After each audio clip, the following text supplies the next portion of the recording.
Magandang araw mga kapuso at kapamilya! Panahon na naman ang kasiyahan dito sa Masayang Tahanan.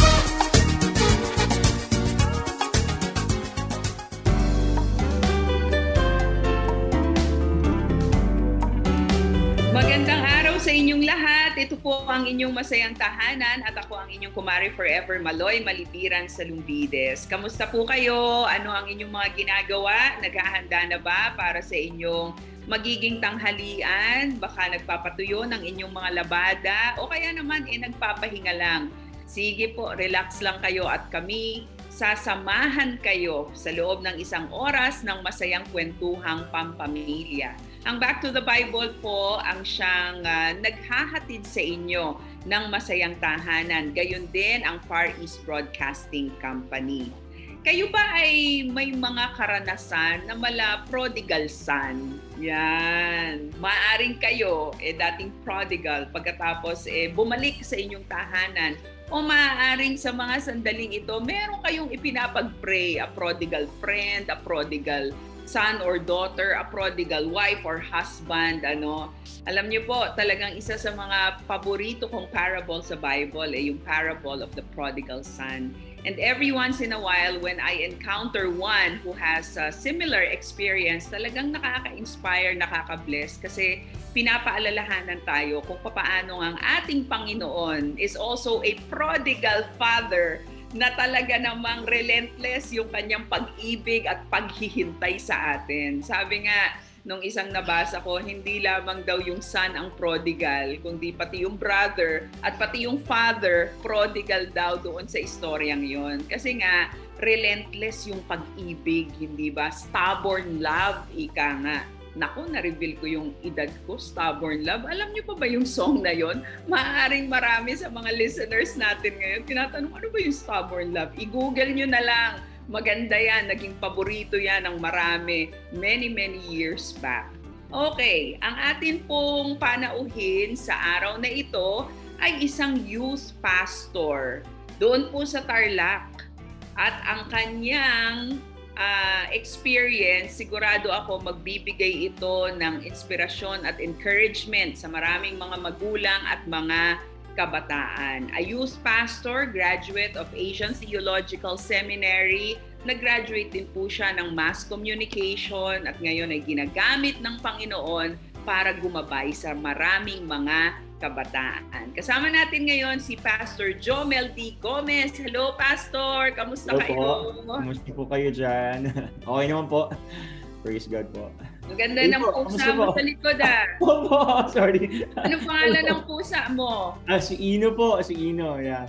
Mahilig po ako sa pusa Ilan ang alaga mong pusa, Pastor? Ngayon po, tatlo po silang nandito ngayon. Tatlo? Ano mga pangalan nila? Si Ino, si AD, tsaka si Pompey.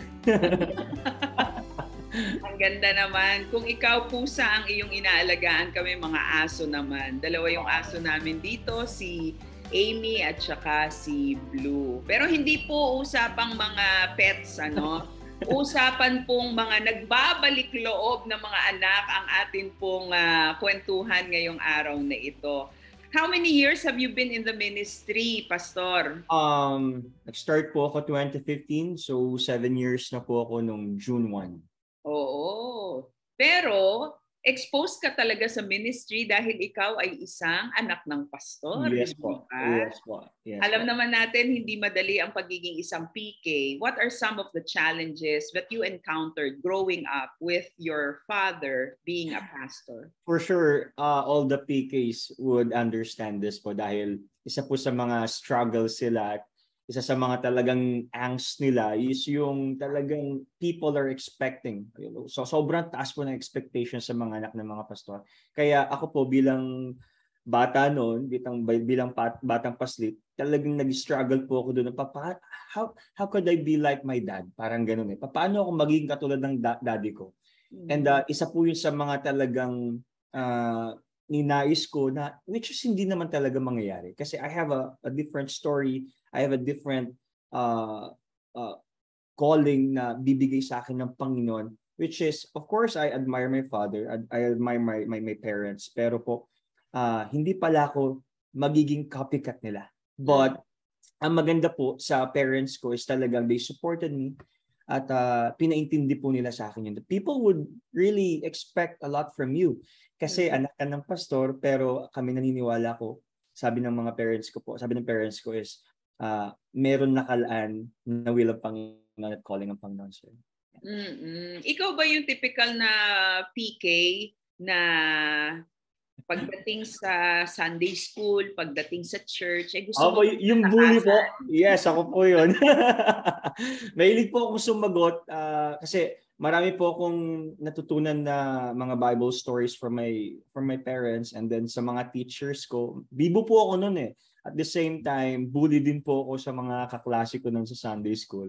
Kaya talaga pag nagsasalita ako, tumatahimik na sila. Alam niyo po yun. Very, po ako, sobrang pabibo. Ganun po yung style ko na. Ilan kayong magkakapatid, Pastor? 2 po kami. Ako po yung panganay, lalaki din po. Pangalan po niya si Joshua. And he's a dentist. Kagaya po ng mom ko kasi my mom is a dentist. So sumunod din po siya sa yapak ng mom ko. So 2 po silang dentist. So sa mga pamilya, minsan may mga unspoken expectations na kapag merong doktor, dapat yung anak magdodoktor din. Stereotype po.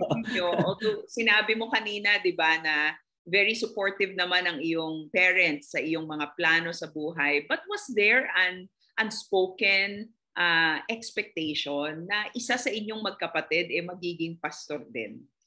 Alam niyo po, Ate Maloy, hindi naman po ako pinilit ng father ko. Yun ang gusto ko po sa kanya.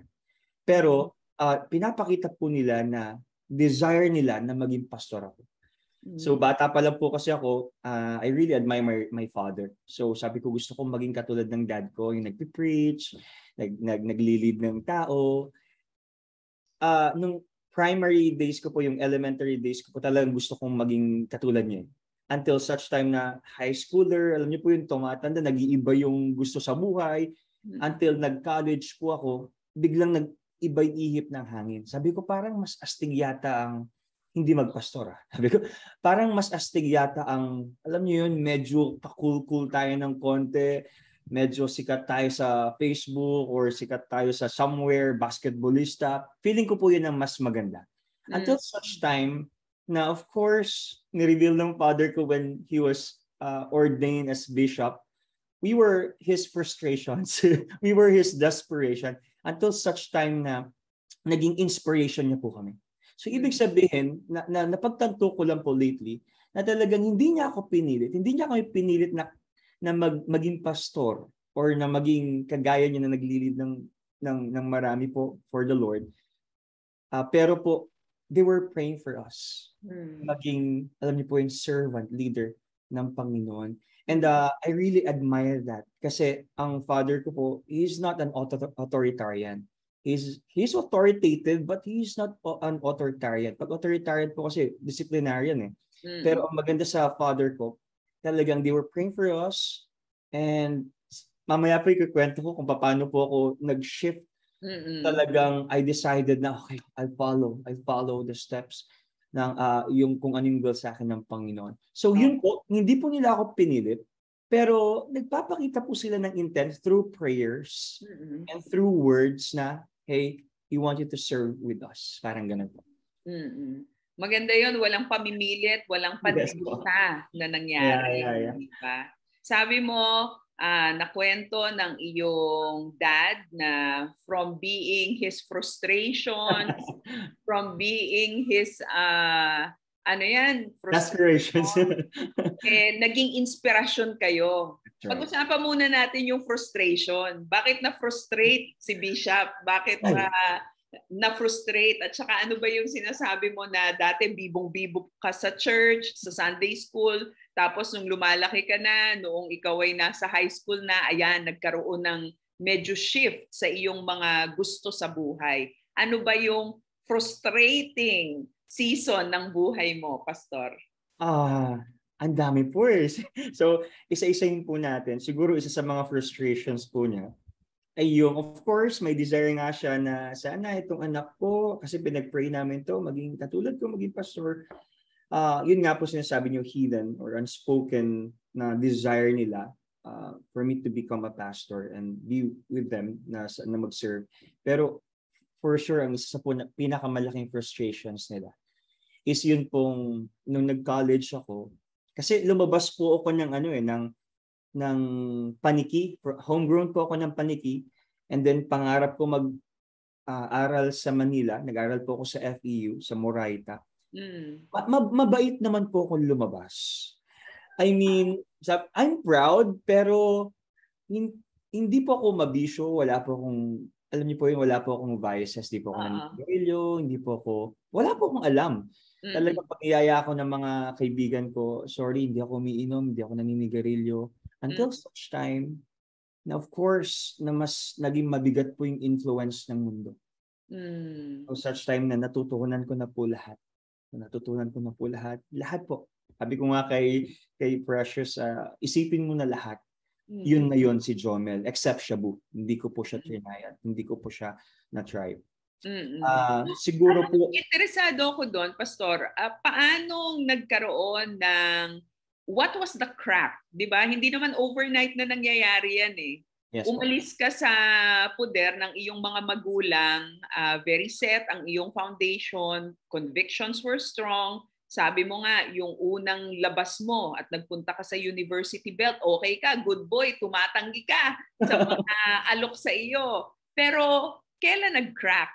Ano yung mga contributing factors? Bakit ka bumigay? When did you start to compromise? Great question po. It's all about the community. Yung pong kasama ko lagi. Ina-influensya nila. Kasi po yung community namin sa church, sobrang ganda. Di ba po talagang nag-guide kami. Pero nung pumunta po ako sa Manila at nag-aral doon, para akong nakawala. Para po akong nakawala sa hawla na, wow, pwede ko palang gawin to nang walang maninita sa akin. Until such time, yung mga kasama ko po, nakikita ko, ini-influensyahan ako at walang naghihinder sa akin or walang pumipigil sa akin na gawin yun. Kaya sige na nga, try ko na ito. Wrong relationships, vices, gimmicks, even casinos, Ate Maloy, talagang I was hooked. At even my tuition fees, talagang nadala po doon sa pagsusugal. So lahat po ng vices, I experience it at talagang ang laki po ng factor at laki po ng impact sa buhay ko nun.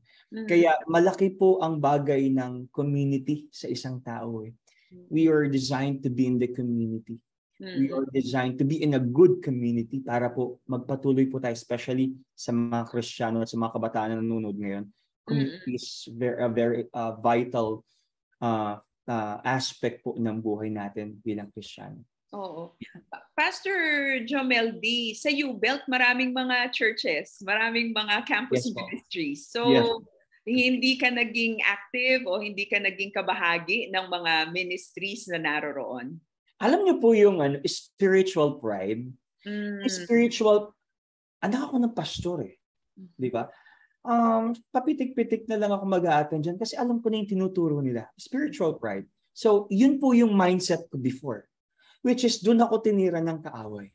Which is, doon po ako talagang dumapa as in zero balancing spirituality ko. At minsan po ito pong weird, Ate Maloy. Mag-church ako, right after the church, Yossi. Ganitong gagawin, gimmick. So, parang walang pagbabago. Wala pong changes, wala pong nangyayaring something supernatural sa buhay ko na talagang masasabi kong, okay, I enjoyed my spiritual life during my college days. Wala po eh. Kasi nga po may spiritual pride. Anak ako ng pastor. I know those stories. I can also preach like you. Bakit ako makikinig sa inyo? I was leading the group or mga cell groups before. Tapos, ako tuturuan nyo. So, spiritual pride po, isa po sa mga factors talaga na nagpadapa sa spiritual life po before. Talagang sabi nga ng Bible, di ba? Don't think that you are strong lest you fall. At saka with pride, ang kasunod na niyan, yung fall na nga, hindi ba? So, yun yung naging opening kung papaano nagkaroon ng cracks doon sa matibay na foundation which was laid down during your childhood. What was the lowest point of your life during this rebellious o yung prodigal years kung tawagin nga natin? What was the lowest that you've experienced, Pastor? Ito na po. 16 years old po kasi nag-college ako. First year, first sem. And then, okay naman po yung first year ko eh.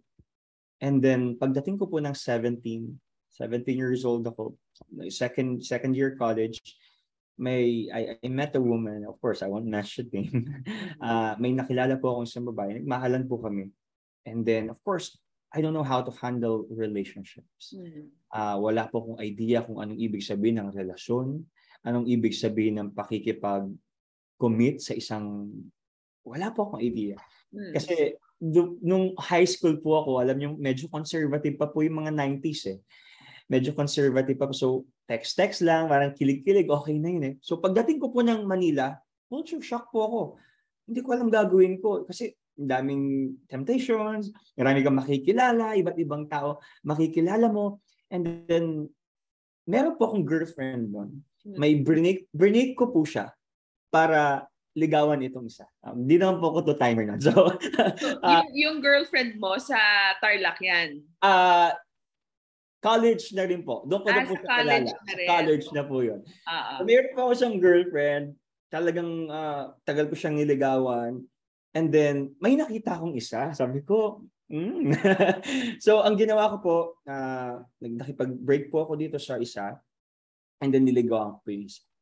And then, wala pa pong 1 month or 2 months. So, alam niyo po yun, talagang sobrang intimate na. Because sometimes, di ba po, ang tingin natin sa pagmamahalan is yung intimacy. Is yung pleasure. Di ba po? And then, dumaan po yung mga buwan. Wala man pong 2 months, 3 months. She said to me, Joms, I'm pregnant. Sabi ko, shucks. Lord. Napalord na po ako noon. Bigla kang napatawag kay Lord. Bigla akong napatawag. Lord. And then, hindi ko po alam ang gagawin ko. Ang akala ko po, katapusan na ng buhay ko. Katapusan na ng mundo ko, ng career ko. Okay, stereotyping. Kapag nakabuntis, titigil na mag-aaral, mag-raise na ng sariling pamilya, sariling sikap, magtatayo na ng sariling ng pamilya, magtatrabaho, tatayo sa sariling mga paa. So, ganun po yung naisip ko. Sobrang down na down po ako. And then, of course, the whole family po ng girl, alam na po nila. At tinatawagan po ako at sinasabi na, hey, kailangan mo na sabihin to sa parents mo. So, hindi ko po alam ang gagawin ko. And then I talked with my dad. Sabi ko po, Dad, pwede po ba tayo mag-usap? Katatapos po ng cell group namin nun. So, matis ako ng cell group niya. And then sabi ko, Dad, pwede ba tayo mag-usap? Hinatid lang po yung kapatid ko sa bahay. And then dinala niya po ako describe ko po sa isang madilim na sa highway, madilim, sa ilalim, hindi ko makakalimutan, sa ilalim ng akasya. And then nagkikwentuhan po kami at I asked him, sabi ko, Dad, si Lord ba kayang itakwil ang mga anak niya? Inintrohan ko po siyang ganun. So parang nagkaka-idea po siya. And then all of a sudden, sabi ko po, Dad, nabuntis ko po yung girlfriend ko. Buntong hininga, for sure, talagang hindi ko alam paano niya tinanggap yun. And then sabi ko, Dad, gusto ko na magpakamatay. Sabi ko, magpasagasa na lang ako dyan kasi I want to protect your reputation. You're a pastor. You're a pastor. I want to protect you, our family. Please, let me go. Sabi ko sa kanya. And then, ito pong hindi ko makakalimutan na sinabi niya. Jomel, ginawa mo yan. Sasamahan ka namin, paninindigan natin yan. So wala po akong narinig na condemnation. Wala po akong narinig na sama ng loob or hinanakit. Hindi po ako sinaktan. And that's what I really admire sa aking mga magulang po na nung nasa lowest point po ako ng buhay ko, hindi po ako nakatikim ng mga masasakit na salita. Of course, nagalit po sila. Natural naman po yun. Pero hindi nila sinabing, lumayas ka dito. Wala kang kwenta. You're a disgrace to this family. I never heard that. So I really admire this. Sabi ko, Lord, salamat po, no, despite sa lahat ng nangyari sa buhay ko. Binigyan niyo po ako ng ganito ka-understanding na family. So, yun po yung pinaka-lowest na point ng buhay ko. 17 years old po ako noon, second year college. And then, yun po. Yun po yung lowest point lang. And then, nagpatuloy po kami nung girl, yung relationship for 1 year. Then, after a year, we broke up. And then, of course, may involved na pong bata. That's what I really, yun po, isa po yun sa mga regrets ko. Yung, Lord, because of my impulsiveness, wala akong self-control, may nadamay. But I believe si Lord po meron siyang reason. Yun po ang lagi kong iniisip. I believe, Lord, we have a reason. Lahat po ng ito ay nangyayari for a reason. So, pero isa po yun sa mga regrets ko before na talagang, Lord, may nadamay pa. Nagkaroon pa ng bunga ng broken relationship, something like that. But how's your relationship with your child at yung naging girlfriend mo? Good terms po kami. Yes, good terms po kami nung mother ni Jam. Jam po kasi yung pangalan, si Jamir. And si Jam po ay umuwi po siya dito, and nakaka-bless po dahil she really grasped what we were doing here. Talagang the moment she encountered Jesus dito po sa Paniki, gusto na niya dito laging umuwi. Kasi po, taga-Bataan po sila at doon po siya nag-aaral. Kapag bakasyon niya po, pumupunta sila dito. At nakakatuwa po doon sa bata. Talagang involved po siya sa lahat ng ministry. She's 13 years old now. She's 12. Mag-13 na po siya sa November. And she's really involved sa mga ministry po. Na talagang nag-gets niya at nag-grasp niya kung anong ginagawa namin po dito. And that's what I'm really thankful sa Panginoon dahil sobrang, alam niyo po yun, nag-grasp po ng bata na I want to imitate my dad. I want to, support my dad through serving the Lord. So, parang ganun po yung nangyayari. Which is napakaganda po. It's good that you maintained your relationship with them at sinuportahan ninyo, no? Yes, yung paglaki niya. Maraming mga families kapag halimbawa, yun nga, nakabuntis ang anak, gusto nila, pinipilit na pag mag-asawa kayo, lumagay kayo sa tahimik. Of course, in your case, pareho kayong minor de edad. That's Pero right. meron bang nag-demand, meron bang pumilit na dapat pakasalan niyo ang anak namin? Paano yung naging proseso? Paano yung naging pag-uusap? Alam niyo po, napaka-thankful po ko doon sa parents at sa family po ng girl dahil napaka-understanding din nila. Both parties po decided na we're too young, baka hindi pa namin alam yung, of course, medyo nagkamali, at hindi pa namin alam yung gagawin. So baka mas magkaroon lang po ng mas malaking problema, if ever. Na pag, alam niyo po yun, we're not mature enough para intindihin kung ano ibig sabihin ng marriage, something like that.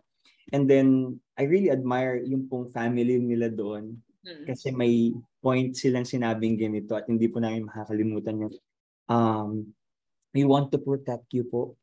Of course, we don't demand po na yung tatay ko kasi pastor, alam niyo po yun. Hindi po namin dinemand yun, pero sila po mismo nagsabi, we want to protect you. So yung bata muna po, dito muna po sa amin. Until such time na nakagraduate po ako, dun lang po talagang dinala po dito sa Tarlac.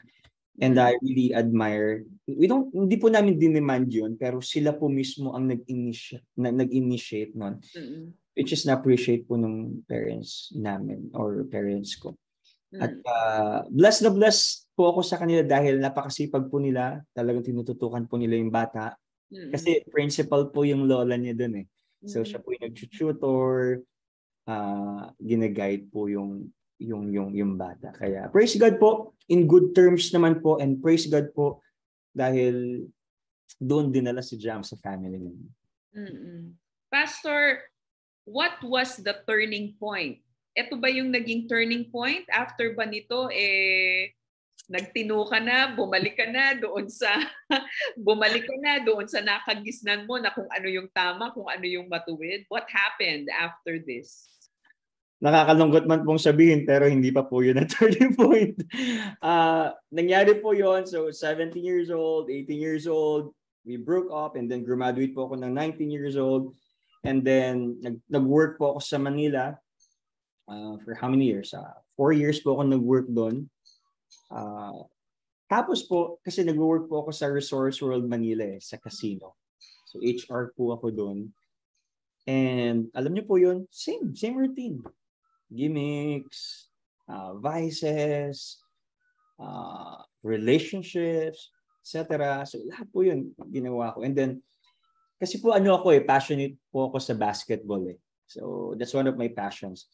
Kaya lagi po ako naglalaro ng basketball. And then one time po, from Resorts World, ganun po ako ka-addict ganito po ako ka-addict. Trabaho ko po for example, trabaho ko po sa Resorts World. Ano po yun graveyard po ako doon grave shift.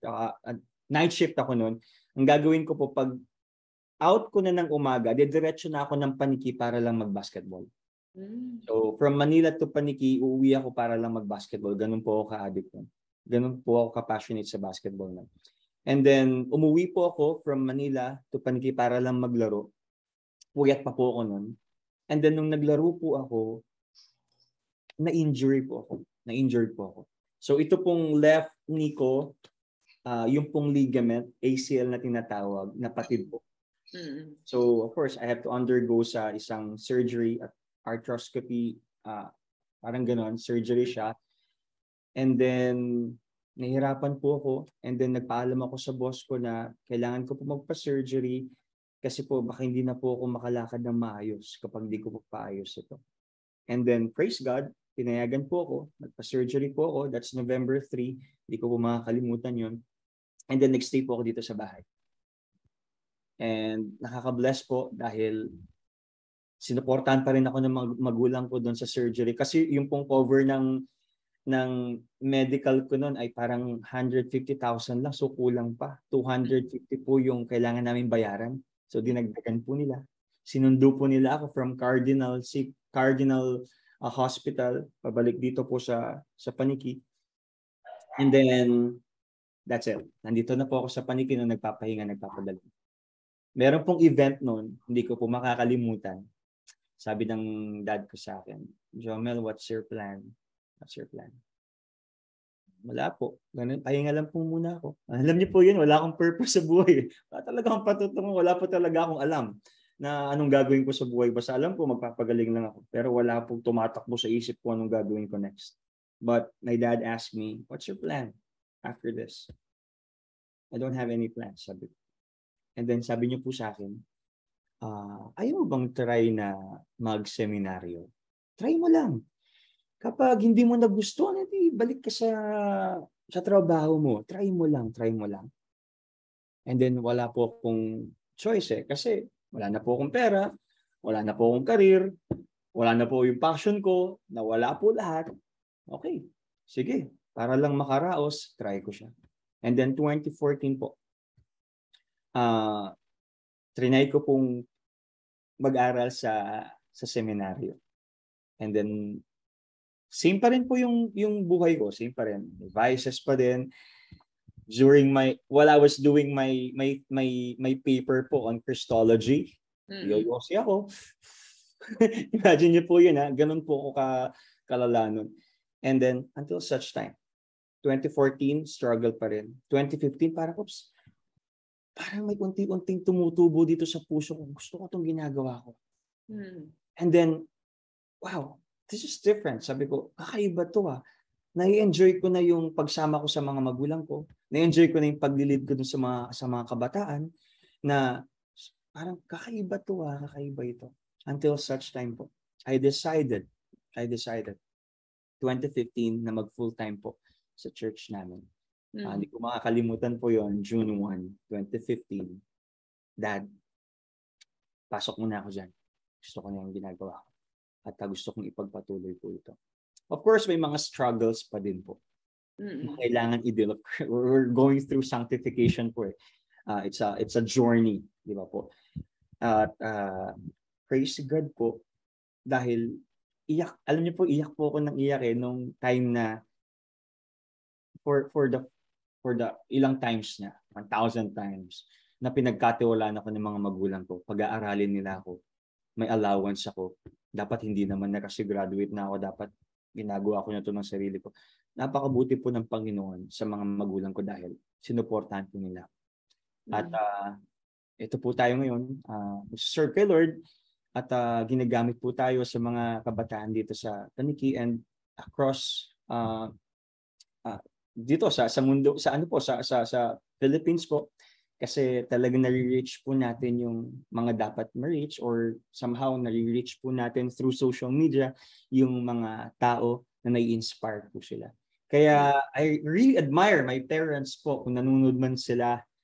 Sobrang thankful po ako sa buhay nila dahil nagtiwala po sila sa akin. Pastor Jomel, anong tinapos mo sa ATS? Ano po? Theological studies po. Theological studies. Theological studies. And during your time of studying and time of equipping, was there a personal encounter with God that led you to really go back to Him before you made that commitment na, sige, gusto ko na talagang maglingkod sa Panginoon? Meron po.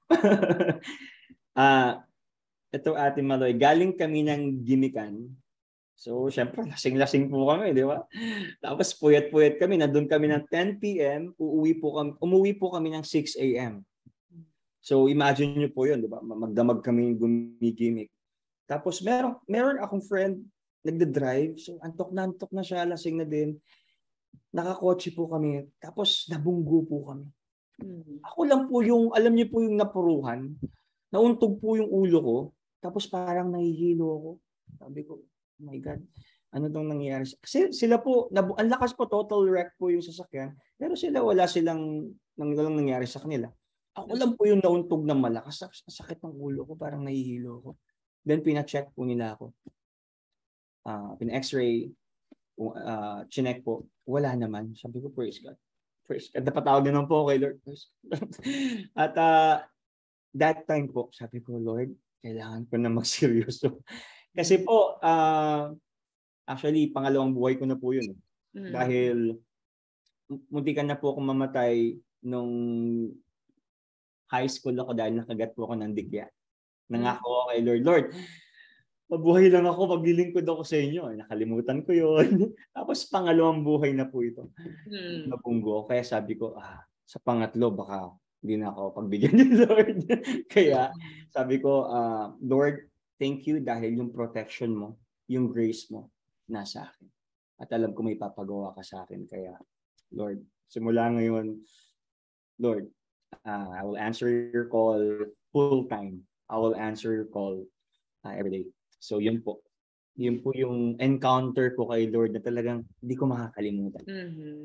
Naku, hindi pa tapos ang kwento. Marami pa tayong pag-uusapan at marami pa akong mga itatanong sa iyo. I'd like to know kung ano yung mga naging reaksyon, especially your father, nung sinabi mo, Dad, ipasok mo na ako dito. Gusto ko nang maglingkod. Gusto ko nang samahan ka dito sa ministry. Gusto kong ini-imagine ko lang yung galak nila, yung joy nila after many years of praying for you. Eto na, meron ng sagot yung panalangin. Kwento mo yan sa amin mamaya, Pastor Jomel, sa pagpapatuloy ng ating masayang kwentuhan dito sa Masayang Tahanan. Sa lahat ng ating viewers, tutok lamang po kayo.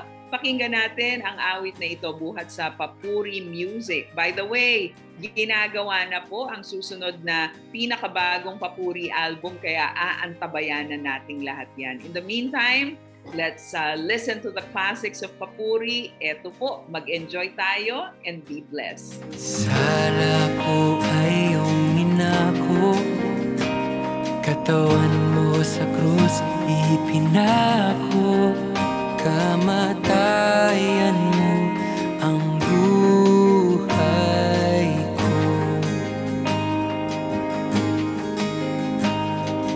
tulad kong di nararapat, katuwiran mo ay iginawat, kalayaan ko'y buhat sa'yo. Dahil sa pag-ibig mo, kaligtas ay natamo, iaalay aking buhay sa'yo, Diyos. Dahil sa pag-ibig mo, tunay ang pag-asa ko, di magmamaliw at di magbabago ang pag-ibig mo.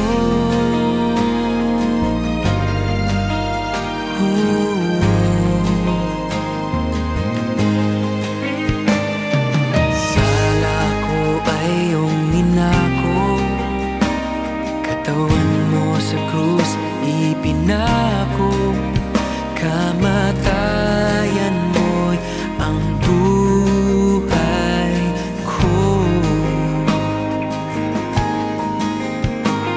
Sa tulad kong di nararapat, katuwiran mo ay iginawa, kalayaan ko'y buhat sa'yo. Dahil sa pag-ibig mo, kaligtas ay natamo,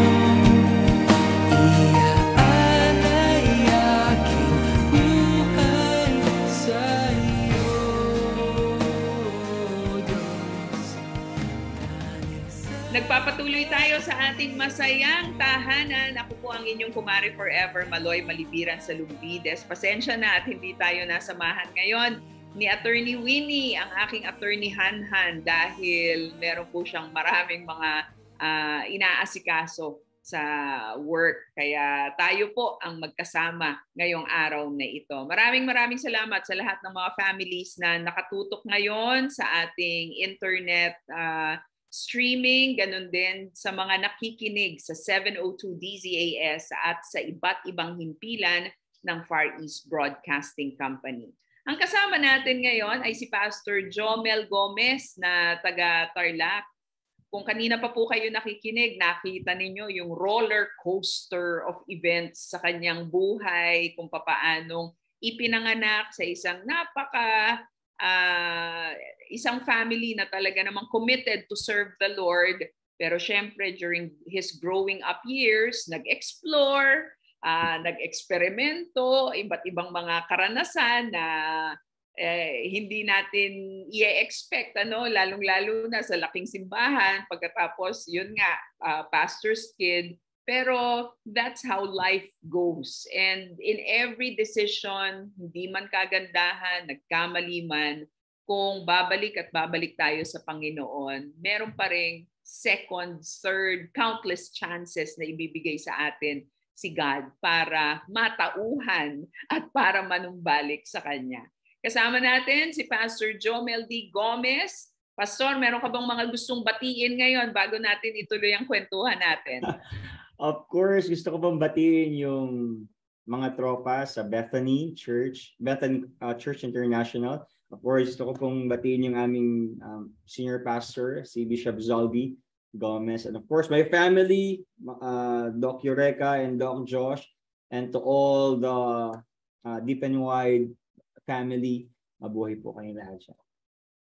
Natutuwa ako at nakilala kita, natutuwa ako at kakwentuhan kita ngayong araw na ito. How do you feel whenever you have the opportunity to share your testimony? Anong nararamdaman mo? Anong mga naiisip mo, Pastor? Alam niyo po, hindi po ako proud doon sa mga pinagagawa ko before. I'm telling those stories, hindi po dahil sabihin sa kanila, proud ako dahil ginawa ko yun. Kundi sinasabi ko po yung mga stories na yun kasi proud po ako dun sa ginawa ng Panginoon sa buhay ko. Ang pinagmamalaki ko po hindi yung ginawa ko before, kundi yung ginawa ng Panginoon sa buhay ko. Kaya I always tell this, I expose the issues, yung mga bad na nangyari sa buhay ko para malaman po ng bawat kabataan kung gaano kabuti ang Panginoon sa buhay nila. Na kung ako nagbago, how much more ikaw, hindi pa huli ang lahat. So, kayang baguhin ng Panginoon. Yes po, kayang baguhin ng Panginoon. As long as we are willing to surrender to Him and to be changed by Him. Balikan natin yung tanong ko kanina nung sinabi mo sa iyong dad na gusto mo nang maglingkod sa Diyos. Napasigaw ba? Napatalon ba? Nahulog ba sa kanyang kinauupuan? Ano ang reaction ng mga magulang mo?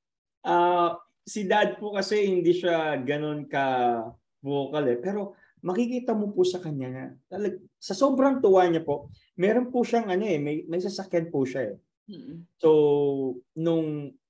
alam niyo, nung sinagot ko yung calling from the Lord, tuwang-tuwa po siya. He gave his car. So, ito, gagamitin mo to sa ministry. Siguro sobrang tuwa po niya. No? Talagang, sige, I'll support you. So, sa lahat po ng aspeto, sinusuportahan po ako. And he's very proud dahil po sinagot ko at tinugon ko po yung tawag ng Panginoon. Yun po, sobrang tuwang-tuwa silang mag-asawa. Yung mami ko po, very vocal yun. Siya po nagsasabi. Talagang very vocal siya. So, yun po, very happy sila and mas lalong naging supportive po silang mag-asawa. So, ilang taon ka nilang ipinanalangin noong mga panahon na ikaw ay medyo nagre-rebelde at you chose your own way? How many years was that of praying for na ginawa ng mga magulang mo? Naku po, baka po hanggang ngayon po pinag-pray nila ako . Matagal po . Of course, mula naman po ng baby siguro pinag-pray nila ako. Pero yung point po talaga, yung talagang climax ng kanilang prayer ay siguro mga for 10 years po. For 10 years na lang ako pinag-pray. So, mahaba-habang panahon ng pananalangin yan. Ano yung mga realizations mo? Kasi there are parents who are listening right now. Yung iba nilang mga anak, magbo-boarding house, luluwas, lilipad, buhat sa kanilang pugad at pupunta na doon sa mga boarding house nila, mag-aaral sa ibang mga lugar. What is the best way to prepare your children to become independent? Pagdating po kasi yung father ko po, yung mga magulang ko, yun nga po, wala kaming kasama sa bahay doon sa boarding house namin. Siguro po, we have to, yun lang po, yung constant prayer, that's very important. And then yung guidance po, yung ipagkakatiwala, kasi wala po yung mga magulang kung magbo-board ka at transient ka sa Manila or somewhere. So yung guidance po dapat nandun pa rin, hindi lang sa prayer. Of course, prayer, we believe that prayer is very powerful. Pero maganda po sa atin dito, yung ilagay po natin at i-immerse natin sila sa isang community. Yun po ang hindi ko ginawa at hindi po namin naranasan. In-immerse kami at pinagkatiwala kami sa isang simbahan, sa isang community na titingin sa amin at mag-guide sa amin. Kasi of course, hindi naman omniscient ang mga parents po natin. Right. So doon po papasok yung mga yung immersion or yung community, right community, which is the church. Ang laki pong tulong nun. And of course, yung pong constant na communication, that's very important. At yung guidance po bilang parent nandun. Yun po, community, yung guidance ng parents, of course, yung prayer po. Nung nag-boarding house ka ba, nag-aaral ka sa Manila, gaano kadalas kang umuwi sa Paniki? Seasonal po . May talagang mga time, mahabang panahon na walang no? May mga time po na umuwi ako weekly kasi may basketball. Pero may mga time po na umuwi ako after 2 months, after 3 months. Kaya talagang, alam niyo po yun, tapos wala po akong community. Ang community ko lang, yung mga barkada kong, alam niyo po yun, kami lang, tingin ko, okay na to, ito yung tamang gawin. So wala po talaga nag-guide sa amin. So magandang ano yan, magandang pointer para sa mga magulang na nakikinig ngayon. Talagang you endorse your son or your daughter to a church, to a family that is close to you, para kahit malayo sila sa inyo, meron pa rin silang pamilya na mapupuntahan, meron silang komunidad, no, that they will be accountable to. Kasi palagay ko bilib na bilib sa iyo ang nanay at tatay mo na talagang etong batang to, na-train namin ng maayos to, kayang lumipad nito on his own, pero 16 years old, no, talagang batang-bata pa.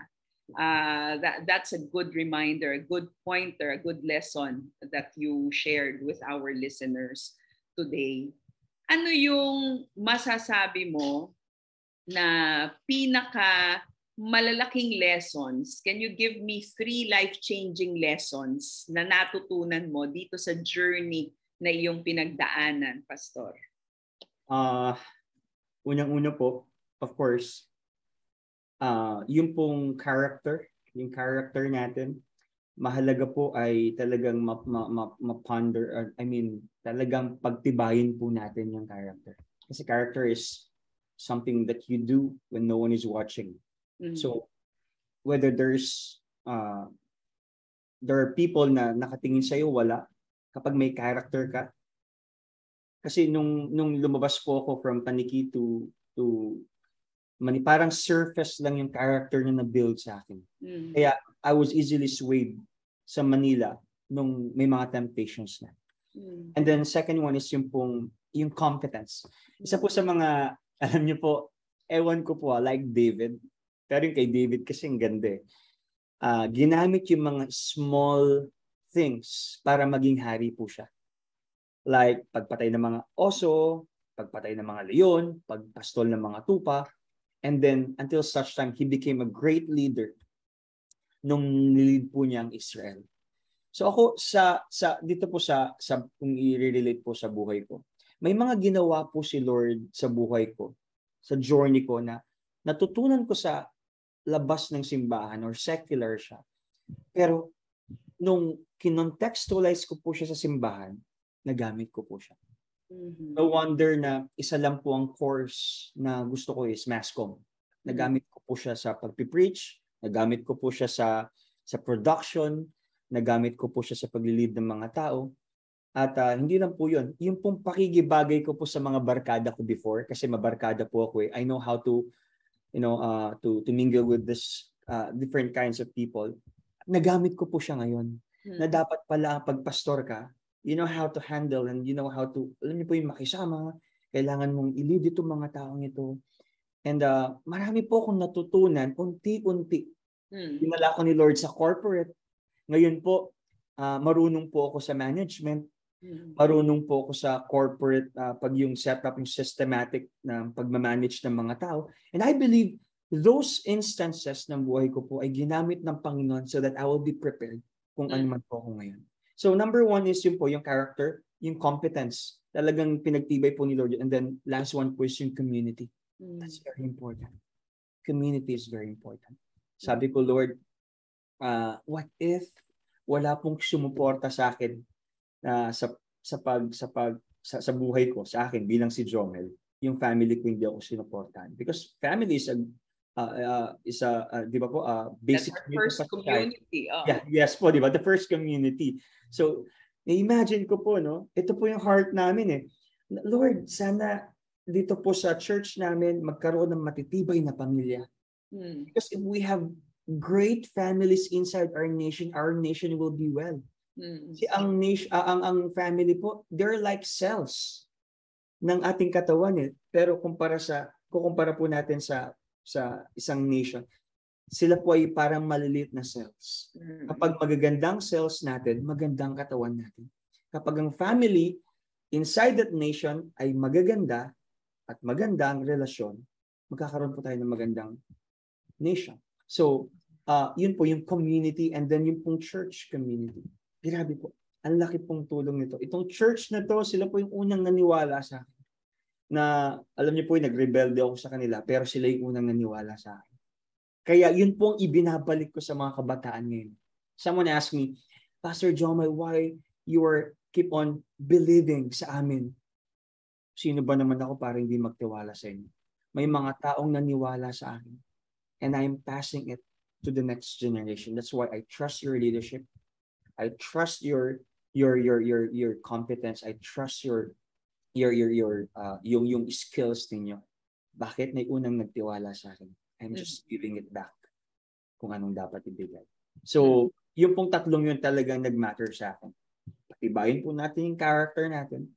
Yung pong competence ay dapat visible po. Di ba po? Hindi naman po porket nagbago ka na ay pastor na tayo at magtatago po tayo sa kabaitan. Hindi po maganda yon. Maganda po, magandang karakter mo, dapat competent ka rin. Kasi alam po ng tao ngayon kung niloloko mo lang sila o hindi. They will smell incompetency miles away, di ba? So maganda po, wag po tayong magtago sa kabaitan. Di ba? Minsan po kasi pag may mga pastor, may mga leaders, mabait yan, hanggang sa mabait na lang. So kalakip po dapat ng character ang competence. And then yun po yung community. That's the time, if you have great character, if you have great competence, you will build a strong community. Pastor, ang dami mong pinagdaanan, batang-bata ka pa, 31 years old, ang dami mo ng mga naranasan, ang dami mong mga pinagdaanan. Ang tanong ko, kinakailangan bang pagdaanan yung mga blunders at saka yung mga pagkadapa sa buhay para mas matuto ang isang tao at para maging mas effective sa ministry? Because some people would say, yan si pastor, effective yan kasi base sa experience eh. At yun yung gagamiting excuse ng ilang mga kabataan. Hindi, dapat maranasan ko yan para matuto ako. So, paano natin ito babalansehin, pastor? Para sa akin po, dapat hindi na. Kasi we know the stories na mga nangyari before sa mga taong ito eh. Ang lamang po ng mga kabataan ngayon, alam na po natin yung istorya nila eh. Di ba po? So, bakit pa natin pagdadaanan yun? Ang lamang po ng mga kabataan ngayon ay meron na silang panguhugutan na hindi pala siya magandang pagdaanan kasi bakit mo pagdadaanan yun kung magiging straight ka na agad, di ba? So para sa akin po hindi na eh. Actually, yung mga kabataan po na nakakarinig ng mga ganitong story, lamang na po sila sa atin. Dahil alam na po nila yung mga storya natin na oops, hindi ko na pala kailangan doon. I'll go straight. Magiging straight na ako at dito na ako agad. Kasi bakit mo pagdadaanan yun kung gusto mo na talaga, pwede ka naman nang dumaan at pwede ka nang maglingkod agad sa Panginoon. So, sa akin po sa mga kabataan na nanonood ngayon, please, huwag niyo na pong pagdaanan. Okay na po kami doon at naririnig yung mga storya namin, no? Kaya straight na po tayo kay Lord. Ang saya po maglingkod sa Panginoon. Isa po sa mga regrets ko yan. Sana nag-start ako, Lord, ng maaga ako. Kasi yung mga kabataan po ngayon, nag-start po 12 years old. Sa church po namin, 12. Talagang antindi mag-minister, antindi mag-discipleship, antindi pong mag-mentoring. Sabi ko, Lord, nainggit ako sa kanila. Sana Lord, no, bata pa lang ako, kagaya nila, nag-start na ako. Pero I believe may reason po ang Panginoon. Oo. Tsaka iba-iba tayo ng storya, iba-iba tayo ng journey, pero iisa ang layunin. At yan ay mabuhay nang nagbibigay tayo ng glory, ng luwalhati sa Panginoon. Ano naman, Pastor, masasabi mo sa mga parents na medyo broken-hearted ngayon? Nandun sa panahon ng pagpe-pray, nandun sa panahon ng paghihintay sa pagbabalik ng kanilang mga minamahal na anak. Ano ang iyong encouragement para sa kanila? Of course, we have to be patient po. Tandaan po natin mga magulang na hindi po tayong nagbabago sa mga anak natin, ang Panginoon po. So ikwento po natin sila sa Panginoon dahil somehow and sometimes na-frustrate po tayo kasi we have this proclivity. Ako ang makakapagpabago dito sa batang ito. Hindi po. Ang Panginoon po. Pero gagamitin po tayo ng Panginoon para magbago sila. Tandaan po natin. We're instruments of the Lord. So we have to be patient. Like the prodigal son na kinento niyo po kanina. Diba? Yung pong father doon, he was waiting on the porch every day. He was patiently waiting on the porch every day. Ibig sabihin, inihintay po niya yung anak niya na bumalik. So ibig sabihin, yung tatay po, sobrang patient. Diba? Hindi niya po sinundan eh. Nung lumayas, hindi niya po sinundan. Kasi kung naiinip siya, mayaman po sila. Maraming mga kawal yan. Hanapin niyo yung anak ko. Hindi. Was patiently waiting his son to come back because he knows babalik at babalik yan. Sabi nga po nung kanta, babalik ka din. Sabi po nung kanta, babalik ka din. At yun po ang naranasan ko. My dad, my parents, they were patiently waiting. Jomel, I know you'll come back someday. And it happened. Praise God. Ang ganda nung binanggit mo kanina. Yung tatay, hindi niya hinabol yung anak. Binigyan ng kalayaan. Sige, you want to experience the world. But when you come back to your senses, I'm here, I'll be waiting, I will be ready to embrace you. Actually, hindi nga siya, di ba, nung nakita niya yung anak niya, tumakbo eh. Hindi nga inantay na lumapit sa kanya, kundi tumakbo na, talagang yakap, di ba? At natutuwa rin ako kasi sa inyong family, you knew that your father would welcome you back.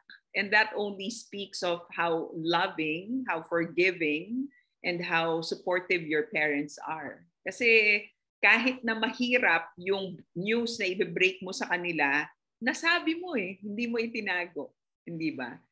I think it's because your parents have invested a lot of love, a lot of affection, a lot of trust in you in the past. Kaya malakas ang loob mo kahit na natatakot ka, na overcome mo yung fear para sabihin sa kanila, hey dad, this is what happened. I need help.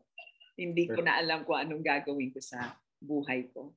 And probably that's the biggest challenge for the parents and the families who are listening today.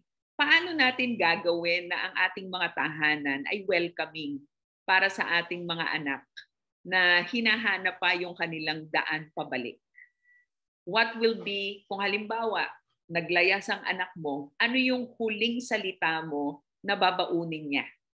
Salita kaya na, anak, andito lang ako. Anytime na gusto mong bumalik, handa akong yakapin ka, handa akong tanggapin ka. O ang maaalala ba nilang salita, wala kang kwentang anak, hindi ba? Naku, parang ang hirap bumalik sa mga bata kapag ganun yung last words na kanilang babaunin. I hope and pray that our families, gaya ng kinwento ni Pastor Jomel ngayong araw na ito, na yung families natin magiging safe place para sa mga anak natin para sila ay manumbalik. May it be a haven, a safe place for our prodigal sons and daughters whom the Lord will surely bring back to us. Antay lang, tiwala lang, patuloy lang nating iluhod sa panalangin. Pastor, pwede bang ipag-pray mo ang ating mga viewers at listeners ngayong araw na ito? A brief prayer, especially for parents who are hurting, parents who are waiting, and sons and daughters who are finding their way back. Sige po. Lord, we thank you for this fellowship, this session, God. And Lord, we pray sa lahat po ng mga parents who are broken. Alam po namin na kayo po magbibigay ng kapayapaan at paghilom ng kanilang mga puso, Panginoon. You are the greatest physician, O God. You are the greatest cardiologist, O God, who will open their hearts, Panginoon, para palitan at bigyan ng pag-asa, Panginoon. I pray to all the daughters and sons na nagre-rebelde, kayo po ang magbigay sa kanila ng guidance at Lord ng kaunawaan. We have to honor our parents dahil po ang pagsunod sa aming mga magulang ay may kalakip na pangako. Salamat po dahil napakinggan namin ang inyong salita at mga testimonies na to na mag-i-inspire sa bawat pamilya, sa bawat kabataan. Salamat po in Jesus' name. Amen. Amen. Pastor, maraming salamat. Salamat din po. It's to know you. Isang pagpapala na ikaw ay makakwentuhan ngayong araw na ito. Buhat sa Paniki, Tarlac, si Pastor Jomel D. Gomez. Sana yung ating kwentuhan ay naghatid ng inspirasyon sa inyo, lakas ng loob at encouragement sa lahat ng mga families na naririto ngayon. Maraming salamat kay Precious Grospe Cruz sa ating mga kaagapay sa studio at sa transmitter side. Ako po ang inyong kumare forever, Maloy Malipiran sa Lumpides, palaging nagpapaalala ang masayang tahanan. Sama-sama po nating pagsumikapan. God bless our families. Oras na naman ng pagpapaalam, kaibigan. Kung nais mong magkaroon ng kopya ng ating programa, tumawag lamang sa 371-9489. At kung nakatulong sa iyo at sa iyong pamilya ang masayang tahanan, magparamdam ka naman, kapatid! Sumulat ka sa Masayang Tahanan, P.O. Box 1750 Manila. Pwede ka